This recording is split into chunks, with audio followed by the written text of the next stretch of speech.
Y vamos a ir rápidamente a Proverbios 4:23. ¿Quiénes no tienen Biblia? Proverbios 4:23. El primero que lo encuentre lo puede leer. Salmos, Proverbios. Sobre toda la casa guardada, guarda tu corazón, porque Sobre toda cosa guardada, guarda tu corazón, porque de él mana la vida. ¿Qué dice Proverbios 23:26? Ahí mismo.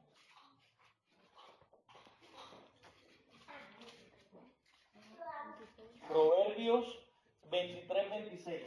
Dame, hijo mío, tu corazón, y miren tus ojos por mis caminos.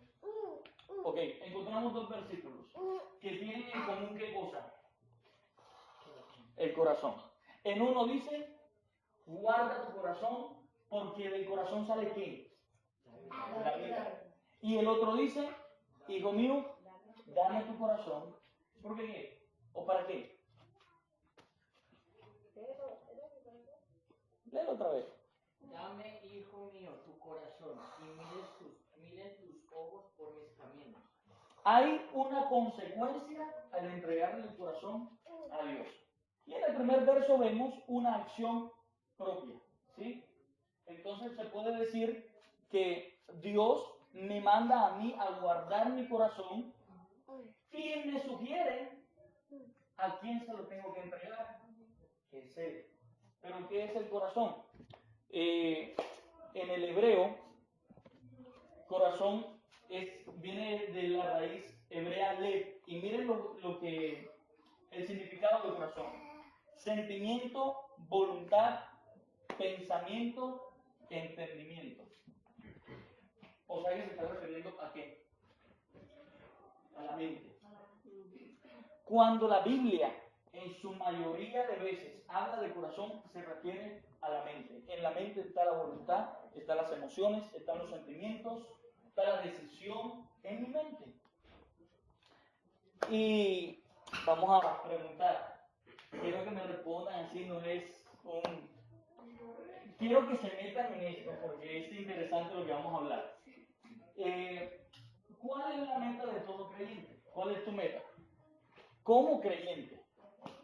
¿Cuál es la finalidad de ser creyentes o cristianos o hijos de Dios? La meta de David es ir al cielo.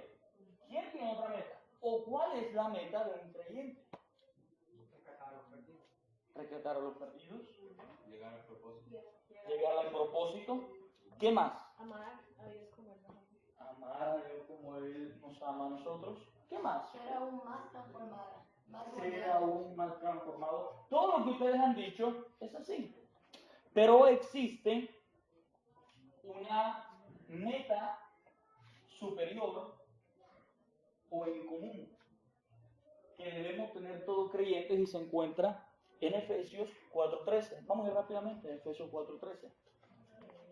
Todo creyente debe tener ese objetivo. ¿Qué dice el primero que encuentren? Efesios 4:13. Hasta que todos lleguemos en la unidad de la fe y del conocimiento del Hijo de Dios, a un varón perfecto, a la medida de la estatura de la plenitud de Cristo. Ok, si bien yo soy creyente y tengo ganas de ir al cielo, ese no es, escúchame bien, ese no es el objetivo de un creyente, no es la finalidad. Dios no está interesado solamente en que yo me vaya para el cielo. Jesucristo, escúchame bien, no murió para que yo me vaya al cielo. Eso es la consecuencia de algo más profundo. Miren la historia que cuando Jesucristo muere, ¿qué es lo primero que sucede después del temblor que hay? ¿Qué hay? La tierra fue llena de nieblas. ¿Pero qué sucedió? Sucedió algo que demarca la meta y el objetivo de un creyente. Y es que el velo del templo se rasga. Desde ese momento se restaura lo que el ser humano perdió en el Edén. ¿Qué fue qué? La intimidad con Dios. O sea que sí, todos queremos ir al cielo, porque ninguno de si bien todos tenemos ese objetivo, hay una meta superior de todo creyente. Hay algo que Dios anhela de todo creyente. Y es que nosotros desarrollemos el carácter de Cristo. Que nosotros acá en la tierra caminemos en ese camino en ascenso, siendo transformados hasta llegar a la estatura de la plenitud del varón perfecto que es Cristo. ¿Y por qué? La Biblia no encuentra ser santo porque yo soy santo. Uno encuentra versos en los cuales Jesús dijo, mi comida es hacer la voluntad del Padre y terminarla. Entonces nuestro hermano mayor, así lo muestra la Biblia, nuestro modelo a seguir es Jesús. Y Jesús, cuando estuvo corporalmente aquí en la tierra, como un ser humano, tenía un objetivo, hacer la voluntad del Padre. Y si Jesús es mi modelo a seguir, mi objetivo como creyente no es ir al cielo, eso va a ser la consecuencia de mi andar. Es hacer la voluntad del Padre. Y hacer la voluntad del Padre no es sanar enfermos, no es echar fuera demonios, no es predicar por todas las naciones solamente. Va más allá. Porque uno encuentra un verso que dice, echamos fuera demonios, sanamos enfermos, y ¿qué le dice el Señor? Apartado de mí, nunca los conocí. O sea, intimidad. Hay una meta en común y es crecer. ¿Sí? Todo cristiano tiene que estar en crecimiento. Y su espejo debe ser Jesucristo. Yo tengo que ir pareciéndome día tras día a Jesús. En el carácter, en lo que Jesucristo nos dio como ejemplo. Ahora, si yo les pregunto, ¿con qué lucha un cristiano? Pero, no, vamos a colocar la pregunta de esta forma. ¿Cuáles son los enemigos de un creyente, o de un cristiano, de un hijo de Dios? Perdón. Es la falta de perdón, la carne. Ok, vamos ahora a agrupar mejor la pregunta. ¿Cuáles son en orden o en jerarquía de dificultad los enemigos de un creyente, de un cristiano? La carne, uno mismo, dice David. ¿Qué más? La mente, no sé, ¿qué más? El egoísmo, el orgullo, la altivez. Todo eso hace parte de con lo que nosotros luchamos, nuestros enemigos. Pero si nosotros, la falta de perseverancia. Pero si nosotros queremos agruparlos, se tendría que agrupar de la siguiente forma, en orden de dificultad o de influencia. Mi corazón, Satanás, los demonios y el mundo. En paréntesis, el deseo, la carne y todo lo que conlleva. ¿Y por qué en ese orden? Por un verso que dice que perverso y engañoso es el corazón más que el diablo, más que los demonios, más que el vecino, más que todas las cosas. O sea, en otras palabras, nosotros tenemos un enemigo peor que Satanás y es nuestro propio corazón. Nuestro propio corazón. Pero el creyente ha creído que el corazón o la lucha contra ese yo interno que decía Pablo, mi espíritu se opone a mi carne para yo no hacer lo que quiero, eso que uno encuentra en la Biblia, a veces uno se confunde y cree que mi lucha es contra el pecado, contra la tentación, pero no, esa no es nuestra lucha. El pecado es la consecuencia de algo que es donde se basa la enseñanza de esta noche. Es de lo que les voy a hablar. Y es la concupiscencia. El pecado es la consecuencia de la concupiscencia.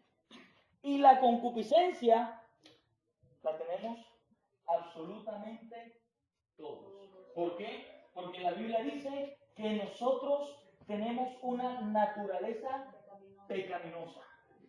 O sea, desde el pecado original, ya el ser humano nace con la inclinación hacia el mal. Si usted toma a un niño desde pequeño y lo encierra en un cuarto, ese niño no va a ser santo. ¿Por qué? Porque su naturaleza pecaminosa lo va a inclinar siempre a hacer lo malo.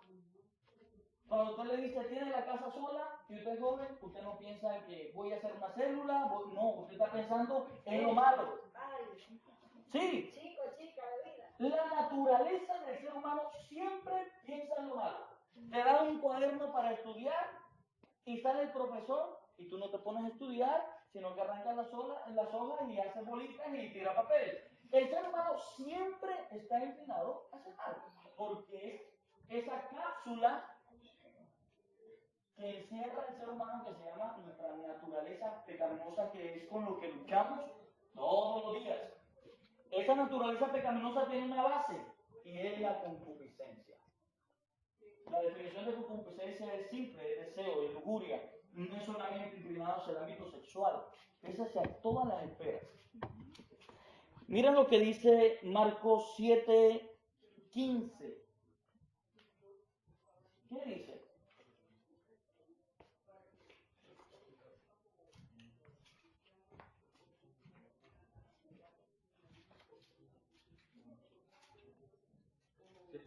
Sí.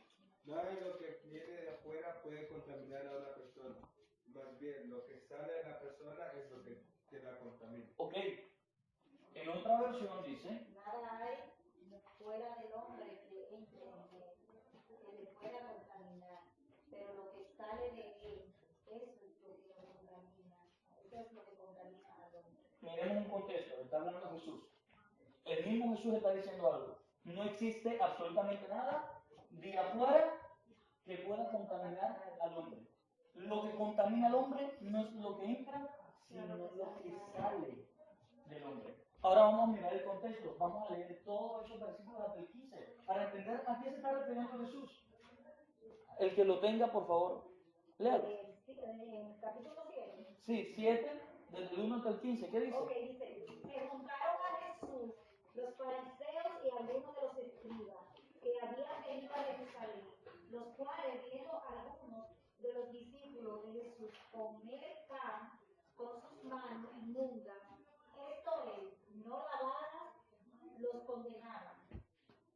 Porque los fariseos y todos los judíos, aferrándose a la tradición de los ancianos, si muchas veces no se lavan las manos, no comen.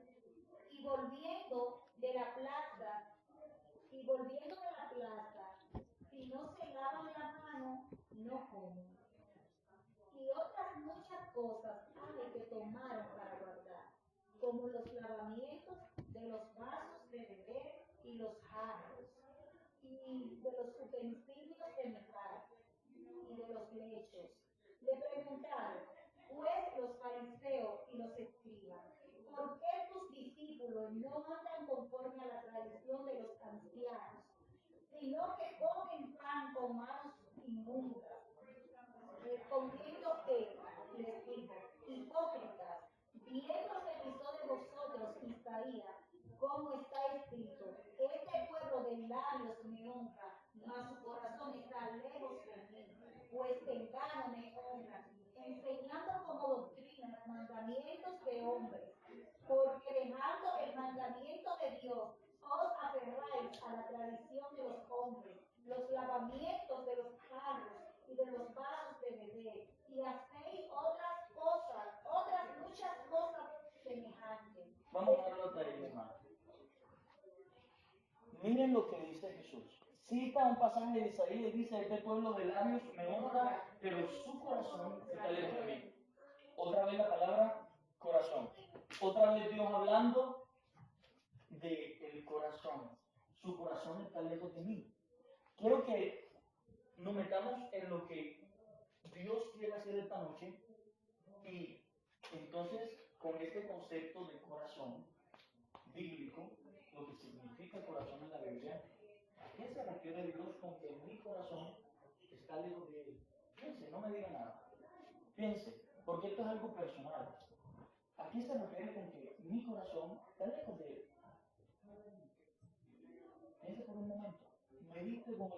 Santo de un momento.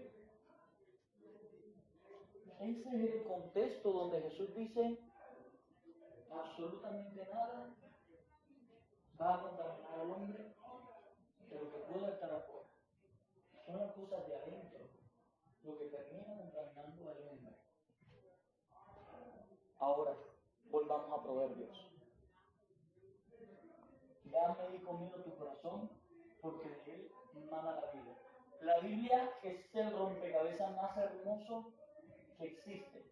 Me gusta decir eso porque cuando uno estudia las Escrituras, uno encuentra que todo se entrelaza perfectamente. ¿Quién dijo yo soy el camino, la verdad y la vida? Jesús. O sea que ¿quién es la vida? Jesús. O sea que si yo no guardo mi corazón, Jesús no puede nacer de mí. Dame, hijo mío, tu corazón para que emana, para que fluya. Si yo no guardo mi corazón en Dios, no voy a poder ver a Jesús en mi vida, en mi carácter. Nunca. Porque mi corazón está lejos del que lo va a guardar. Porque yo se lo voy a entregar. ¿Qué dice Santiago 1, 14 y 15? Miren este texto genial de la concupiscencia. Santiago 1, 14 y 15. El primero que lo tenga lo puede leer. Santiago 1, 14 y 15. Sino que cada uno es tentado cuando de su propia concupiscencia. Repítalo, mi hermano, más fuerte, repítalo. Sino que cada uno es tentado cuando de su propia concupiscencia es atraído y seducido. ¿Y el que sigue? Entonces, la concupiscencia, después de que ha concebido, da a luz el pecado.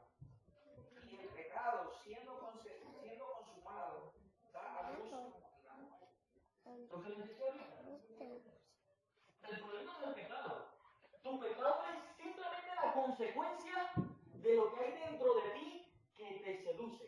Jesús dijo, por sus frutos los conoceréis. Entonces, ¿cómo puede tentarme mi corazón o cómo puede tentarme Satanás? Porque yo muestro mis deseos, yo muestro mi debilidad. Entonces, Satanás simplemente es el tentador. Pero mi concupiscencia es la que me termina seduciendo. Si yo, escúchame bien, si yo no guardo mi corazón en Dios, si yo todo el tiempo estoy luchando contra la concupiscencia, todo el tiempo voy a ser tentado. Y si yo no lucho con las cosas que debo luchar de mi concupiscencia, nunca voy a ver una base. Porque el problema no es pedir perdón y levantarme. El problema no es reprender a Satanás para que se vaya. Si la concupiscencia sigue viva en mí, voy a tener la misma cantidad de tentaciones. Uno escucha a creyentes que dicen, mi hermano, pero es que yo no sé por qué siempre me pasa esto con las mujeres. Es que Satanás siempre me las presenta. Es que siempre Satanás me presenta la oportunidad de mentir. No.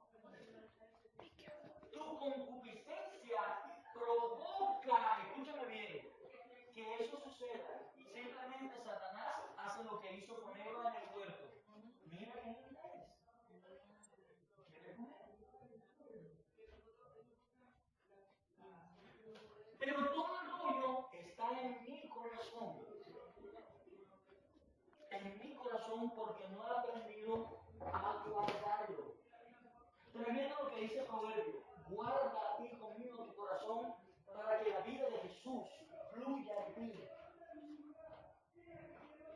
Pero si yo no aprendo a guardar mi corazón en Dios, la concupiscencia va a estar todo el tiempo ahí. Y vas a vivir toda tu vida siendo tentado y a una línea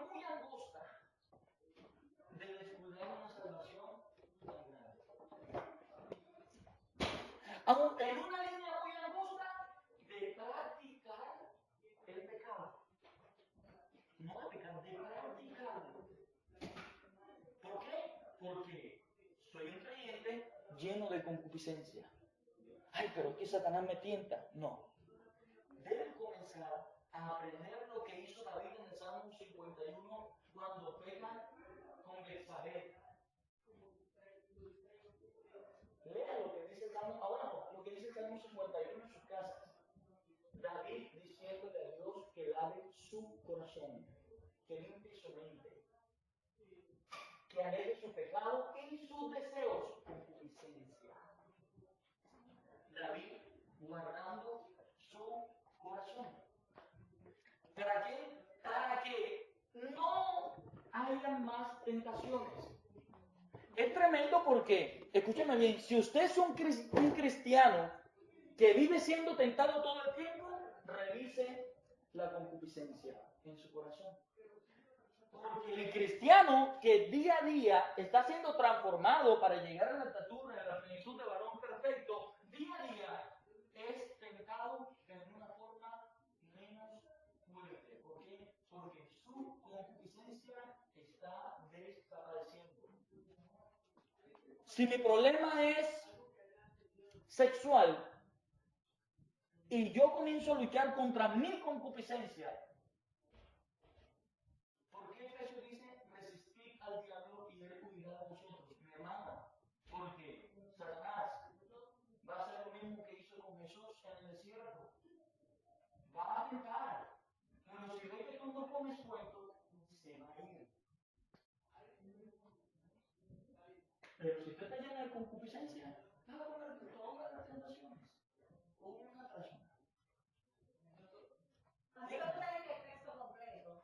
Dígame. Dice, someteos pues a Dios, coma, resistir al diablo y el diablo huirá de vosotros. O sea, si no nos sometemos a Dios, el diablo no puede huir de nosotros. Tremendo. No podemos someter, no podemos resistir. Y ese verso de someterse a Dios es todo lo que dice Proverbios 23:26.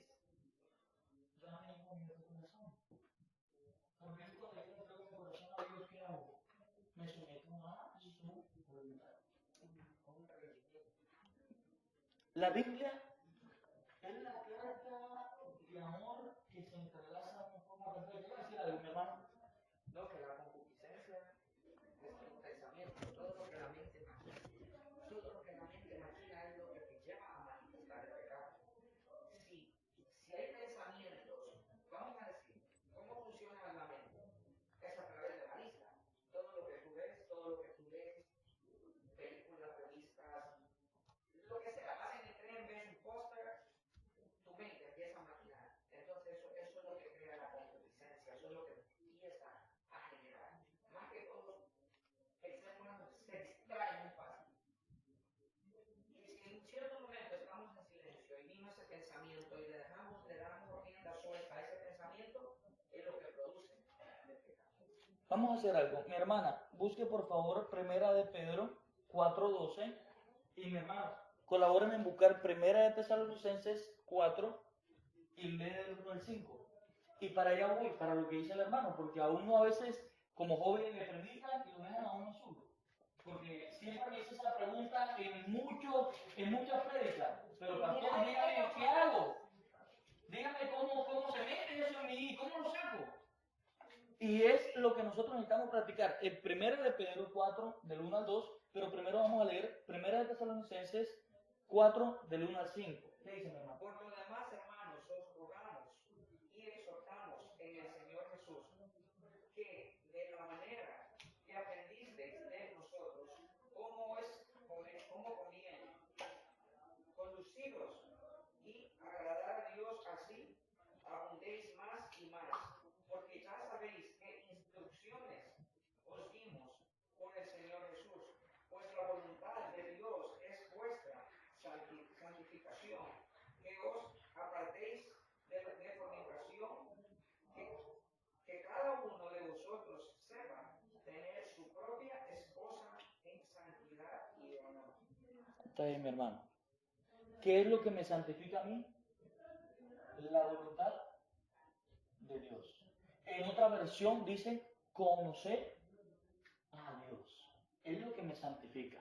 Hay otra palabra que dice, santifícame en tu verdad, Señor, tu palabra es verdad. Entonces ya sabemos que lo que me mantiene en ese proceso de santificación, hay dos cosas que son muy claves, que es la intimidad y la palabra. Por eso David, el hombre conforme al corazón de Dios, meditaba en esto. ¿Qué dice mi hermana? Primera de Pedro 4. Del 1 al 12. Al 2. Del 1 al 2. 1 y 2. 1 y 2. Puesto que Cristo ha padecido por nosotros en la carne, vosotros también armados del mismo pensamiento, pues quien ha padecido en la carne terminó con el pecado, para no vivir el tiempo que resta en la carne, conforme a las concupiscencias de los hombres, sino conforme a la voluntad de Dios. ¿Para qué murió Jesucristo? ¿Para qué murió mi hermano? Díganlo. Lo dice el versículo. El versículo no solamente está haciéndose referencia a nuestros pecados, ni a la vida eterna, que les voy a explicar de eso ahora, está haciendo referencia a algo muy puntual. Murió por nosotros para que no vivamos en la concupiscencia el resto de nuestras vidas. Tremendo, porque a veces nosotros tenemos la palabra pero no la conocemos. Y simplemente repetimos lo que la cultura nos dice. Jesucristo murió por nosotros para ir al cielo, para ser salvos. No. Primera de Pedro 4, 1 y 2 está diciendo que Jesucristo murió para no vivir nuestra vida aquí, terrenal, en concupiscencia. Tremendo. Tremendo. Yo les pregunto, ¿qué es la vida eterna para ustedes? Contéstenme, ¿qué es la vida eterna? No es un regaño. ¿Qué es la vida eterna? Vivir con Dios toda la vida. Dígame. Una eternidad con Él. ¿Qué es la vida eterna? Adorar a Dios por siempre en el cielo. Dígame, ¿qué piensan que es la vida eterna? La eternidad habla exactamente de que no es algo eterno, algo que va a permanecer Mis hermanos, para siempre. por eso les dije al comienzo que Dios, yo no acostumbro a predicar así. Yo no acostumbro a predicar con una guía, pero eran muchos versos. Yo me digo, quiero hacerles un estudio para que entiendan con qué luchan.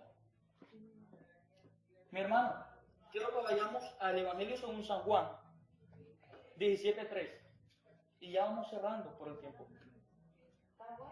Juan 17:3. Miren todo lo que ustedes dijeron del cielo, que adorarlo, pero miren lo que dice Juan 17:3. Léelo, mi hermano. Y esta es la vida eterna, que te conozca a ti, el único Dios verdadero, y a Jesucristo, a quien has enviado. Miren, mis hermanos, yo también fui un creyente que vivió engañado. La vida eterna, escúchame bien, no es estar en el cielo. La vida eterna se comienza en la tierra. ¿Por qué? Porque aquí definimos nuestra eternidad, en el infierno o en el cielo. Porque aquí, según lo que dice Juan 17:3, la vida eterna es conocer a Dios. Y si tú aquí estás conociendo a Dios, tú estás viviendo en su eternidad. Sí, vamos a adorar, vamos a ir al cielo. Esto hace parte de un paquete. Pero la vida eterna es conocer al Padre. Porque este es el principio. Tremendo. Tremendo. Y si la vida eterna es conocerlo a Él, la única forma de conocer a Dios es estando ahí con Él. Y la única forma que Dios me conozca a mí es dándole a guardar mi corazón. Y en ese proceso es que la vida de Jesús se va a reproducir en mí y la tentación comienza a desaparecer porque comienza a irse la concupiscencia. Porque comienza a desaparecer. Pero vamos a ver y vamos un momentico vamos a Romanos 8, 5 y 8. Del 5 al 8. Romanos 8, Romanos 8, del 5 al 8. ¿Qué dice? del 5 al 8. Dice, Sí. porque los que son de la carne piensan en las cosas de la carne, pero los que son del Espíritu en las cosas del Espíritu. Porque el ocuparse de la carne es muerte, pero el ocuparse del Espíritu es vida y paz. Digo, Hasta ahí lo puede dejar, hermano. Miren, yo comparto, yo le fallo a Dios. Escúchame bien. La Biblia dice que si alguno dice ser santo, miente y hace mentiroso a Dios, se burla de Dios. Que si alguno dice ser bueno, miren, todos nosotros fallamos. En X o cualquier momento nosotros fallamos. El punto es, en esto que estamos hablando de la concupiscencia, la concupiscencia en nosotros se genera en el desocupe de nuestra mente. Es simple. Usted tiene su celular. ¿Te estás ocupando de las cosas del espíritu o de la carne? Porque si te estás ocupando con tu celular de las cosas de la carne, tu concupiscencia se va a alimentar y se va a desaparecer la vida de tu corazón. Pero si tú te ocupas del espíritu, es diferente, es todo lo contrario. Ahora, ¿cuál es tu actitud frente a tus relaciones familiares, frente a tus padres, frente a tus hermanos, tu hermana? ¿Cómo es tu actitud frente a tus amigos? ¿Cómo es tu actitud con las personas de la iglesia, con tus hermanos en la fe? ¿Cómo es tu actitud? ¿Por qué tu actitud? Porque ahí también te ocupas del espíritu o de la carne. Yo me vengo así cambiado para que me vean, porque compré una camisa nueva. Escúchame bien, no está mal comprarse la camisa nueva, pero te estás ocupando del espíritu o de la carne. Están hablando con un joven que nació en una iglesia tradicional y en mi vida me imaginé volviendo a la raíz de las escrituras. Y Dios es un Dios tan simple que el ser la simpleza de Dios lo hace profundo. Porque Dios está diciendo, ocúpate de las cosas del espíritu. No está diciendo que te vuelvas un religioso. Está diciendo que todo lo que hagas te tiene que dedicar. La conversación que estás teniendo, la frase que mandaste, es una frase que proviene de tu carne o de tu espíritu. Porque te estás alimentando. Ay, pero comenzamos a hablar y pecamos y pasó esto. No, espérate. Tu mente se ocupó, pero no se tenía que ocupar. ¿Qué dice Mateo 26, 41? Y con esto vamos cerrando. Mateo 26, 41, ¿qué dice? Es tremendo. Cuando vi este versículo, porque ya no lo sabía de memoria, pero cuando puedo abrir todos mis ojos, yo dije, Señor, ¿yo cómo no vi esto? ¿Qué dice? Velar y orar para que no entréis en tentación. Ok, ¿quieres dejar de ser tentado? Gracias, mi hermano. Orar y velar. ¿Quieres dejar de ser tentado? Ora y está pendiente de ti mismo. Si tú sabes que tu problema es este, vela. Vela que es, ten cuidado. Está alerta. ¿Por qué Dios nos tipifica a nosotros como un ejército que nos da una armadura? ¿Por qué? Porque es una guerra contra Satanás y su demonio. Sí, pero ese no es nuestro mayor enemigo. Nuestro mayor enemigo es la mente de nosotros mismos, donde está nuestra naturaleza perversa, engañosa, donde duerme una concupiscencia. Aprendí de alguien y después me fui a la palabra y dije, así es. El cristiano nunca dejará de luchar con lo que lucha. Lo que sucede es que supera las etapas y se mantiene firme. Pero alguien que luchó con la mentira hasta el último día, escúchame bien, de su muerte, va a estar por ahí rondando la mentira. Pero si se mantiene velando y llorando, no va a tener influencia esa tentación, no va a ser fuerte. Felipe, pero es que en este aspecto, cuando soy tentado, me dejo llevar, porque no estás velando y estoy seguro que tu vida de oración está mal. Tu vida de palabra, de intimidad con Dios está mal. Pero si eso se fortalece, Si tú fortaleces tu espíritu, si te ocupas de las cosas de tu espíritu, miren, es tremendo porque, les digo, estamos hablando con un joven y nunca me imaginé diciendo estas cosas. Pero es tremendo. Si yo presto mis oídos a vulgaridades, a estupideces, a morboserías, a burlas, a sarcasmo, va a alimentar mi concupiscencia. Y tarde o temprano voy a estar haciendo lo mismo. Porque no me estoy ocupando de las cosas del Espíritu. Y ocuparse de las cosas del Espíritu no es estar todo el día así de rodillas. No. Es que todo lo que haga tiene que girar en torno a la voluntad de Dios para mi crecimiento. Voy a mi trabajo, ¿con qué motivación vas a tu trabajo? ¿Sí? ¿Cómo hablas con los de tu entorno? ¿En tu universidad, en el colegio, en el trabajo? ¿Cómo hablas? ¿Qué dices? ¿Qué escuchas? Porque eso es ocuparse de las cosas del Espíritu. Le decía hoy a Emilio, porque estaba trabajando con Emilio. Emilio me hizo una pregunta acerca de la oración.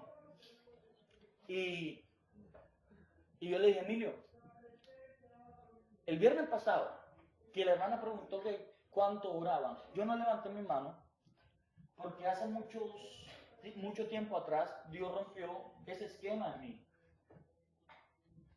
Creemos que la intimidad con Dios o el momento de oración es el momento que aparto para estar a solas con Él. No. Porque cuando tú tienes una pareja, cuando tú eres novio, eres casado, tú estás hablando todo el día con tu esposa o cuando puedes, la llamas, le preguntas y ahí estás teniendo intimidad.